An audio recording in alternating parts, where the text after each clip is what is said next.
Matric higher secondary পৰীক্ষা 2025 বৰ্ষৰ দুটা ছাবজেক্টত ফেইল কৰিলেও ছাত্ৰ ছাত্ৰীসকলে পাছ কৰিব। যোনসকল ষ্টুডেণ্টে ফেইল কৰিম বুলি ভাবিছে তেওঁলোকৰ মাজলৈ আহিছে এটা অতিকৈ ভাল খবৰ। 2025 বৰ্ষত এবাৰ কোনো এজন ছাত্ৰ ছাত্ৰী ফেইল নহয়। নমস্কাৰ মৰমৰ ছাত্ৰ ছাত্ৰীসকল, সকলোকে স্বাগতম জনাইছোঁ আছামিজ ষ্টাডি ইনফো ইউটিউব চেনেলটোলৈ। তো মৰমৰ ছাত্ৰ ছাত্ৰীসকল, তোমালোকৰ যিহেতু মেট্ৰিক পৰীক্ষা আৰু হায়াৰ ছেকেণ্ডেৰী পৰীক্ষা বৰ্তমান পাৰ হৈ গৈছে, বহুতো ষ্টুডেণ্টৰ পৰীক্ষা বেয়া হৈছে আৰু বহুতো ষ্টুডেণ্টৰে পৰীক্ষা ভাল হৈছে। ইতিমধ্যে তোমালোকৰ প্ৰায় হায়াৰ ছেকেণ্ডেৰী পৰীক্ষা আৰু দুটা তিনিটা ছাবজেক্ট তোমালোকৰ বাকী আছে, কিন্তু প্ৰায় ভাগৰে এক্সামসমূহ শেষ হৈ গৈছে আৰু মেট্ৰিক পৰীক্ষাটো প্ৰায় ক্লিয়াৰ এক্সাম। ঠিক আছে, আৰু বহুতো ষ্টুডেণ্টে কি হৈছে এতিয়া তেওঁলোকৰ এটা মনত এটাই কুৱেশ্যন, তেওঁলোকে ফেইল কৰিম বুলি ভয় খাই আছে। বহুতো ষ্টুডেণ্টে কৈ আছে মই ফেইল কৰিম, মই এইটো ছাবজেক্টত বেয়া কৰিছোঁ আৰু মই ইটো ছাবজেক্টত বেয়া কৰিছোঁ। তো মৰমৰ ছাত্ৰ ছাত্ৰীসকল, আহিছে এটা অতিকৈ ভাল খবৰ তোমালোকৰ মাজলৈ। তোমালোকক সবিশেষ এইটো ভিডিঅ'ৰ মাধ্যমেৰে দেখাই দিম, গতিকে নতুনকৈ চেনেলটো ছাবস্ক্ৰাইব কৰি নটিফিকেশ্যন বেলটো অলপ ক্লিক কৰি দিবা, যাতে আমি এনেকুৱা ধৰণৰ ইম্পৰ্টেণ্ট ভিডিঅ'সমূহ দিয়াৰ লগে লগে তোমালোকৰ ওচৰত পাই থাকে। ডিয়াৰ ষ্টুডেণ্টছ, তোমালোকৰ যিহেতু মেট্ৰিক পৰীক্ষা আৰু হায়াৰ ছেকেণ্ডেৰী পৰীক্ষা দুয়োটাৰে পাছ কৰা ৰুলছটো তোমালোকৰ বেলেগ বেলেগ।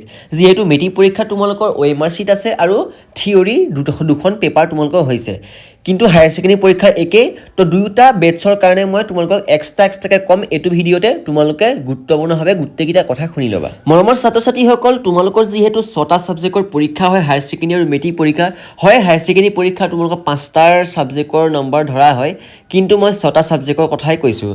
যিহেতু তোমালোকৰ 6টা ছাবজেক্টৰ পৰীক্ষা হয়, বহুতো ষ্টুডেণ্টে এতিয়া ভয় খাই আছে তেওঁলোকৰ এটা এক্সাম বেয়া হৈছে বা দুটা এক্সাম বেয়া হৈছে। বহুতো ষ্টুডেণ্টে জানে যে এটা এক্সাম বেয়া হ'লে তেওঁলোকৰ যি 2 বা 3 4 নম্বৰ যি তোমালোকক কমে সেইটো গ্ৰেছ মাৰ্ক দি কিছুমানক পাছ কৰাই দিয়া হয়, সকলোকে কিন্তু নিদিয়ে। মই এটা কথা কৈছোঁ, এতিয়া বহুতো ষ্টুডেণ্টৰ মনত এটাই কুৱেশ্যন, তেওঁলোকে দুটা ছাবজেক্টত ফেইল কৰিলে পাছ কৰাই দিব নে নিদিব। তো ছাত্ৰ ছাত্ৰীসকলক মই জনাই দিওঁ, তোমালোকে কোনো চিন্তা কৰিব নালাগে। তোমালোকে এটা হওক দুটা হওক এক্সামত যদি ফেইল কৰা তোমালোকক পাছ কৰাই দিয়া হ'ব।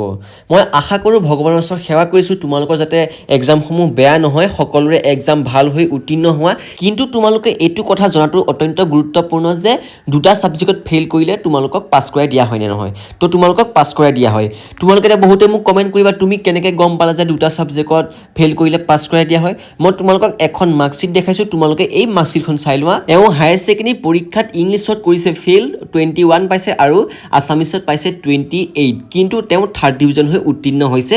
তেওঁ 3rd ডিভিজন হৈ উত্তীৰ্ণ হোৱা এটাই কথা, তেওঁক গ্ৰেছ মাৰ্ক দি পাছ কৰাই দিয়া হৈছে। তেওঁ যিহেতু বাকীকেইটা এক্সাম ভাল হৈছে, বাকীকেইটা এক্সামৰ ভাল হোৱাৰ কাৰণে তেওঁক সেই ছাবজেক্টখিনিৰ পৰা তেওঁক অলপ 2-1 বঢ়াই তেওঁক পাছ কৰাই দিয়া হৈছে। ঠিক আছে, তো তোমালোকেও যদি এনেধৰণে ৰিজাল্ট কৰা তেতিয়াও তোমালোকক পাছ কৰাই দিয়া হ'ব সকলোকে। কিন্তু এটা কথা, মেট্ৰিক পৰীক্ষাৰ ৰুলছটো বেলেগ হয়। মেট্ৰিক পৰীক্ষা যিহেতু তোমালোকৰ OMR শ্বীটো আছে আৰু মেট্ৰিক পৰীক্ষাত থিয়ৰী কুৱেশ্যন পেপাৰো আছে, তো তোমালোকক গ্ৰেছ মাৰ্ক অনলি থিয়ৰী পেপাৰত দিয়া হ'ব মেট্ৰিক পৰীক্ষাত। OMR শ্বীটত তোমালোকে ফেইল কৰিলে কিন্তু ফেইলেই হ'বা। যিহেতু OMR শ্বীটত তোমালোকক গ্ৰেছ মাৰ্ক দিয়া নহয়, যদি দিয়া হয় তোমালোকক নটিফিকেশ্যন আহিলে মই তোমালোকক জনামেই, কিন্তু মই শুনাত OMR শ্বীটত তোমালোকক গ্ৰেছ মাৰ্ক দিয়া নহয়। থিয়ৰীত কিন্তু তোমালোকে 2 3 4 5 যি তোমালোকৰ গ্ৰেছ মাৰ্ক হয় তোমালোকে পাবা। আশা কৰিছোঁ মেট্ৰিক পৰীক্ষা দিয়াসকলে তোমালোকৰ OMR শ্বীটৰ এক্সামসমূহ ভাল হয়। বাকী থিয়ৰীটো তোমালোকে টেনশ্যন কৰিব নালাগে, তোমালোকৰ সকলো ডাউট ক্লিয়াৰ হৈ গৈছে। আজি দুটা ছাবজেক্টত যে তোমালোকে ফেইল কৰিলে পাছ কৰিবা নে নকৰা, তো তোমালোকে পাছ কৰিবা বুলি মই ইতিমধ্যে ক'লোঁ আৰু তোমালোকৰ ৰুলছখিনি ক'লোঁ। তোমালোকে বাকীকেইটা ছাবজেক্টৰ অলপ তোমালোকৰ নম্বৰটো ভালদৰে অকণ পাব লাগিব, তেতিয়া তোমালোকে দুটা ছাবজেক্টত ফেইল কৰিলেও তোমালোকক পাছ কৰাই দিয়া হ'ব।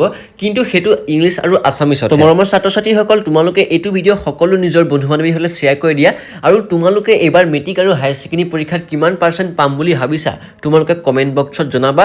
ঠিক আছে, মই এইটো জনাটো অত্যন্ত গুৰুত্বপূৰ্ণ, তোমালোকে কমেণ্ট বক্সত জনাবা। আৰু চেনেলটো নতুন চেনেলটো ছাবস্ক্ৰাইব কৰি নটিফিকেশ্যন বেলটো অলপ ক্লিক কৰি দিবা, যাতে এনেকুৱা ধৰণৰ ইম্পৰ্টেণ্ট ভিডিঅ'সমূহ পাই থাকা। তো আজিলৈ ভিডিঅ'টো ইমানেই, ধন্যবাদ।